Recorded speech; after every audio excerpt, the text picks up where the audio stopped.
So I thought I'd do a quick take on my station building since it's sitting here on my workbench. I recently finished all of the detail work on it, and the only thing left is the interior lights on the upper level. Some of you might recognize this as the old Alpine station that was imported, I believe, from Atlas in the 70s. And for the most part, that's what it is, although I pretty much modified everything you could possibly modify on it and still have it be considered the original station structure. So I was going to walk you through some of the detail upgrades that I made, the interior that I worked on, and sort of explain my thought process on having an Alpine station in the California Sierras. So being an HON 30 modeler, but also dabbling in 009, I sort of was thinking about where I can set my fictional railroad and have it sort of make sense with both the 009 Welsh prototypes and the American none of my locomotives are prototype, as it turns out, but with my American style locomotives. And so I was thinking about how I can incorporate both of those things and where both of those things would make sense. And then, of course, thinking about my standard gauge interests, it sort of made sense to set it in the Sierra. And so as I thought about it and I looked at some buildings and architecture of the 20s into as late as the 50s, it seemed like there was a sort of resurgence or emulation of Alpine style stations and buildings and cabins and all of that. And so I thought that looked okay enough to the point where a Welsh prototype wouldn't look so out of place running in front of a Alpine style cabin building structure. And so that's why I settled on that. I've modified this station a lot. I would say the only thing that is absolutely original from the original kit is the exterior walls and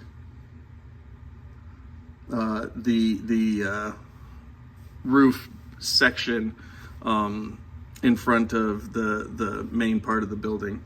I incorporated some wood pieces into it to cover up some of the interesting structural molding issues, because of the way that the station is situated on the layout.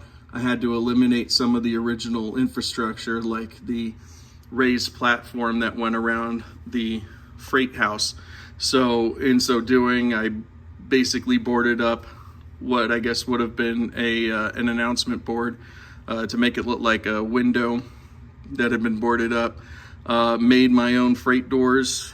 So far, I've only done one.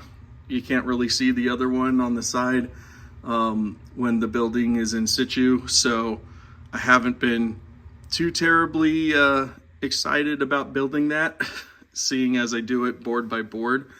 I replaced every single one of the windows in this building with Grant Line windows, and even cobbled together a little step out cupola situation at the front of the station, just to add a little bit more architectural interest. In the end, it took a lot, almost more work just getting it up to where it is now than if I had probably built it myself. But in the end, I think it sort of speaks for itself. There's a lot of added detail into this that hopefully eventually when I put lights in it, you'll be able to see. But I will pop the roof and give you sort of a look inside. So yeah, the other thing that I changed as well were all of the gables. I just wasn't satisfied with those. They looked far too gingerbread housey to my taste. And I wanted to give it a sort of American emulation kind of look instead of an actual Alpine station look.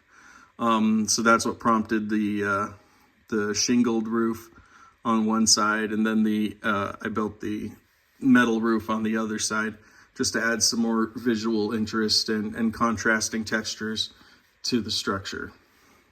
So one of the things that I do take pride in with my models is making sure that there is as much detail packed into every single visible thing as you could possibly get.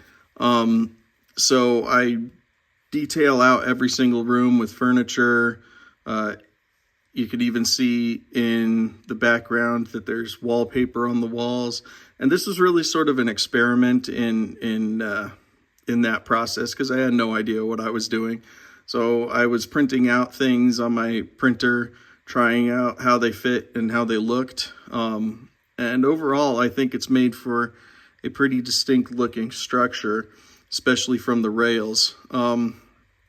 You'll also notice, because it's far enough back, I figure this was as good a time as any to add a little whimsy to it. So you'll notice in the living room, Darth Vader is giving instruction to Boba Fett about disintegrations.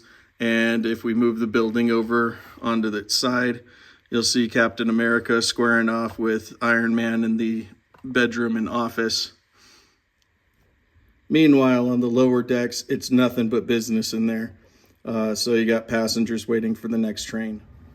So the reason why it's on my workbench now is the windows. Since they were all Grant Line replaced window sets, Grant Line windows tend to have to be cut exactly to the size and dimensions of the frames that they're going into. And as you can see, that's a lot of windows, and I didn't have the patience to do it. So I had a buddy of mine cut them out on a Cricut, and I only just recently put all of the window panes in. It took a couple of hours just to get that all done and situated and in place correctly. But it would have taken a lot more time had I cut them all individually. So I'm really grateful for being able to do that as well. But it also gave me some time to finish the yard office here. This is a very much foreground building. It's right on the edge of the layout. But it gave me the opportunity to practice some of my weathering techniques on the, I don't know if it's picking up. Practice some of my weathering techniques on the corrugation on the side roof, and then finish off the full interior, which of course will also be lighted. And I'm sure we'll get a much better picture of it showing up right about now.